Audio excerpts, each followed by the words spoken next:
শূন্য থেকে শুরু করা ছেলেদের গল্প আমরা অনেকেই শুনেছি, কিন্তু একটা সেলুনের চেয়ারে বসে ইউটিউবের স্বপ্ন দেখা সেটা খুব কম মানুষই সাহস করে। আজ যাদের আমরা রাজবংশী ভাইন্স নামে চিনি, ওই যে ব্যবসা করো ধ্বংস করবে, ওই হারামজাদা কোনোদিন কিছু কোনো পারবে না। মুই চ্যালেঞ্জ দি কোনো, তুই মোর পাওয়ার জানিস নি। সেই দীপু আর সবুজের জীবনটা কিন্তু শুরু হয়েছিল একেবারে মাটির কাছ থেকে। সবুজ কাজ করতো একটা কম্পিউটার সেন্টারে, আর রবিবারে সেলুনে চুল কাটতো। টিমের অনেক ছেলেই ছিল তখন তার কাস্টমার। আমি দুটো কাজ করতাম, একটা হচ্ছে কম্পিউটার সেন্টারে কাজ করতাম, আর সপ্তাহে একদিন ছুটি পেতাম, সেটা হচ্ছে সানডে। তখন সানডেতে আমি যেটা মেন কাজ করতাম সেটা হচ্ছে চুল কাটা। এরা সব আমার কাস্টমার।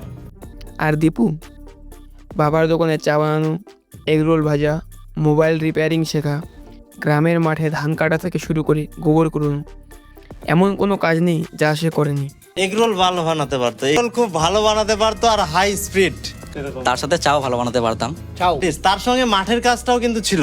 হ্যাঁ, মাঠের কাজ নিজে ধরো, ধানের সময় ধান কাটা, গাড়ার সময় গাড়ানো, বেচন তোলা, মানে সব এভরিথিং। আমরা গরু ছাগলও চড়িয়েছি, এদিকে গোবরও কুড়িয়েছি, নাড়াও তুলেছি, মানে খুঁড়ি জোগাড়। এমন কোনো কাজ নেই যে সেটা বাদ দিয়ে সবই করেছো। মোটামুটি সব সব সবাই। সব জীবন তাদের খুব তাড়াতাড়ি শিখিয়ে দিয়েছিল স্বপ্ন দেখতে হলে আগে পরিশ্রম করতে হবে। সেই সেলুনেই একদিন গল্প হতে হতে উঠে আসে একটা প্রশ্ন, ইউটিউব করলে কেমন হয়? তখন না ছিল কোনো ক্যামেরা, না ছিল কোনো ব্যাকআপ, ছিল শুধু একটা মোবাইল আর একটা অদম্য ইচ্ছে। শুরুতে তারা বানালো food challenge, roasting, silent comedy.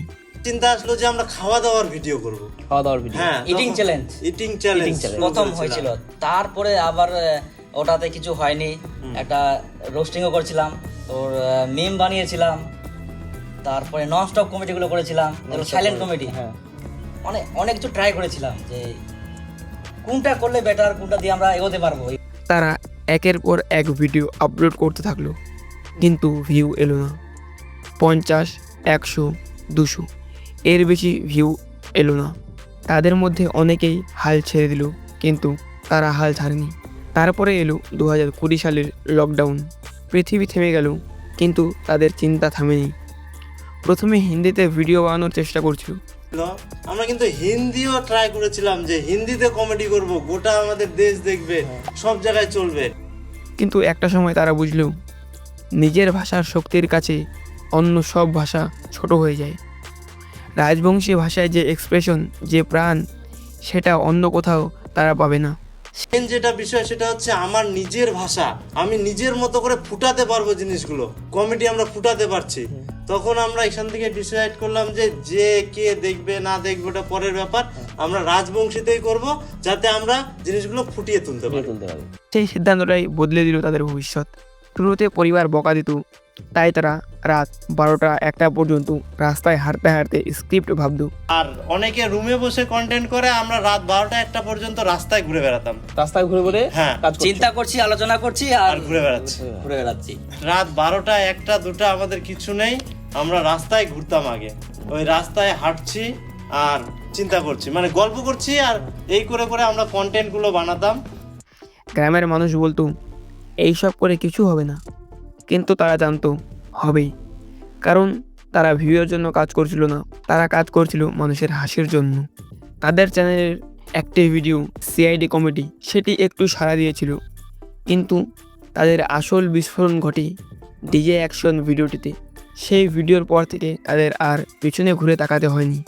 প্রথম আমাদের সিআইডি কমেডি নিয়ে একটা ভিউজ ভালো গিয়েছিল, তারপরে আমরা অ্যাকশন বানিয়েছিলাম, যেমন সাউথের আল্লু অর্জুনের ডিজে, সারা নাইডু, তারপর রাবণ, এগুলোর থেকেই একটা অনুপ্রেরিত হয়ে করেছিলে। হ্যাঁ, আর মেন ব্রেক থ্রু যদি বলতে চাও সেটা হচ্ছে DJ action. DJ action, DJ action ভিডিওটা করার পরে আমাদের আর পিছনে ফিরে তাকাতে হয়নি আর কি।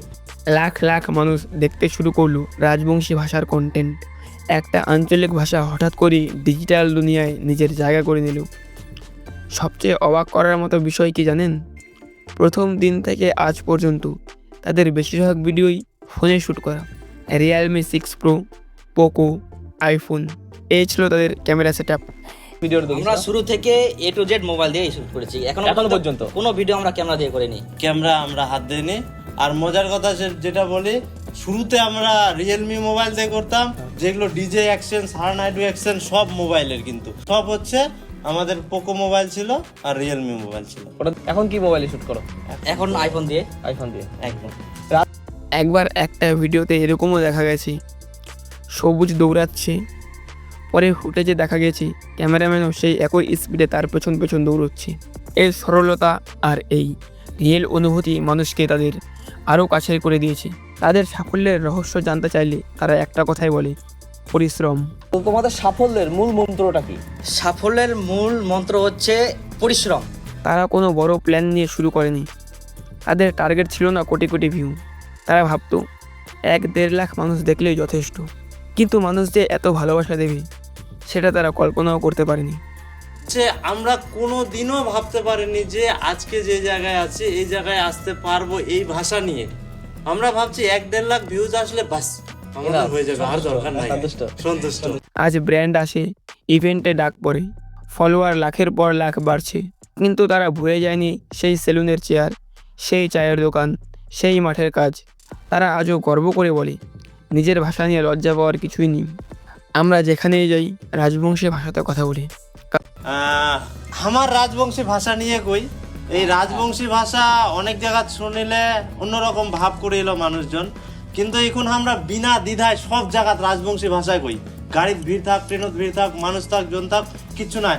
কারণ ভাষা শুধু যোগাযোগের মাধ্যম নয়, এটি পরিচয়। ভাবুন তো, সেদিন তারা সেলুনে বসে শুধু গল্প করেই যদি থেমে যেত, যদি প্রথম 10টা ভিডিও ফ্লপ হওয়ার পর তারা হাল ছেড়ে দিত, তাহলে আজ হয়তো সবুজ চুল কাটতো আর দীপু চা বানাতো। কিন্তু তারা স্বপ্ন দেখেছিল আর স্বপ্নের পেছনে দৌড়েছিল।